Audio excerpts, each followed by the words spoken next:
दर्शक बंधु चाषी भाई मानक पई आउ एक बड़ अपडेट टी आसी जाइए। जदि आपण माने चाष करूछंती आपण माने सीएम किसान योजना रे जदि ए पर्यंत अप्लाई करि नाहंती आपण माने सीएम किसान योजना रे लाभ पाइबा पई चाहूचंती तेबे आपण मानक पई आउ एक बड़ अपडेट टी आसी जाइए। जदि आपण माने सीएम किसान योजना रे लाभ पाइबा पई चाहूचंती निहाती भाबरे वीडियो टी को शेष पर्यंत देखिबे। आपण माने पूरा डिटेल्स रे जानि पारिबे। वीडियो को जमारू स्किप करिवेनी।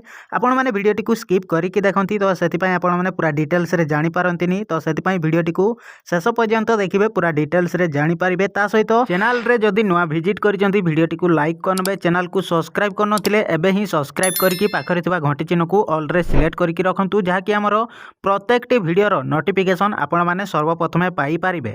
तबे दर्शक बंधु जदि आपण माने चासी आपण माने चाष करंती आपण माने पीएम किसान किबा सीएम किसान योजना रे जदि लाभ पाइबा पई चाहूचंती तेबे आपण मानक पई बहुत बड़ अपडेट टी आसी जाइछि। कोन बड़ अपडेट आसीछि चलंतु वीडियो रे पूरा डिटेल्स रे जानिबा।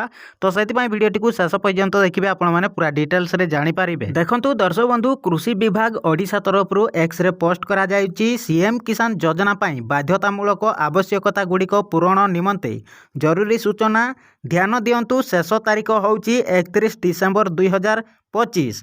तो आपणकर पाखरे आउ मात्र 2 दिन रहिला। एई 2 दिन भितरे आपण माने एई काम गुड़िक सारी दियंतु नचेत आपण माने सीएम किसान योजना रे अर्थात नुआ वर्षटारू आपण माने सीएम किसान योजना रे लाभ पाई पारिबेनी। जदि आपण माने सीएम किसान योजना रे लाभ पाउचंती तेबे निहाती भाबरे एई वीडियो टी को शेष पर्यंत देखिबे। आपण माने पूरा डिटेल्स रे जानि पारिबे। आ जो चासी भाई माने ए पर्यंत सीएम किसान योजना रे अप्लाई करि नाहांती तेबे तुरंत करि नियंतु। आपणकर पाखरे मात्र आउ 2 दिन रहिला। जदि आपण माने एई 2 दिन भितरे जदि आपण माने अप्लाई करू नाहांती तेबे आगो को अप्लाई करि पारिबेनी। जदि आपण माने एई 2 दिन भितरे अप्लाई करि दउचंती तेबे आपण माने 2024 रे आपणको अकाउंट को आसीबा को जाउची सीएम किसान रो किस्ती टंका अर्थात 2000 टंका पाई पारिबे। सेति पई आपण मान को कोन करबा को पड़िबो देखंतु पूरा डिटेल्स रे आपण माने जानि पारिबे। एई सब काम गुडा को जदि न करिवे तेबे आपण माने सीएम किसान रो लाभ पाई पारिबेनी। देखंतु दर्शक बंधु सीएम किसान योजना रो बाध्यतामूलक आवश्यकता गुडी को पूरण करि नथिबा हिताधिकारी निमंते गुरुत्वपूर्ण सूचना पंजीकरण पाई बाध्यतामूलक आवश्यकता। जदि आपण माने नुआ अप्लाई करूचंती तेबे आपणकर बैंक अकाउंट सहित आधार संजोग होइतबा दरकार बा लिंक करबा निहाती आवश्यक।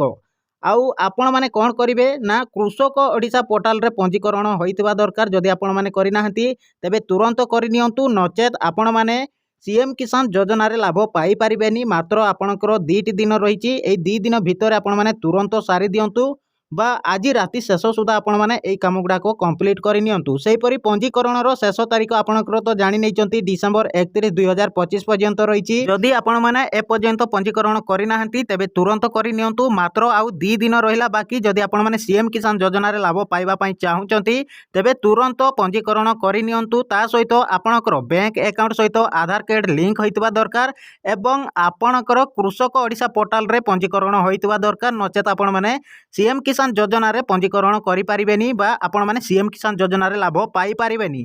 सेहि बळी आपणकर ई केवाईसी अपडेट करबा निहाती आवश्यक। जो माने प्रथम रु सीएम किसान योजना रे लाभ पाई आसुचंती से माने मध्य ई केवाईसी अपडेट करबा निहाती आवश्यक। नचेत आपण माने सीएम किसान योजना रे लाभ पाई पारिबेनी। सेति पई cmkisan.gov.in वेबसाइट को जाईकी करि पारिबे।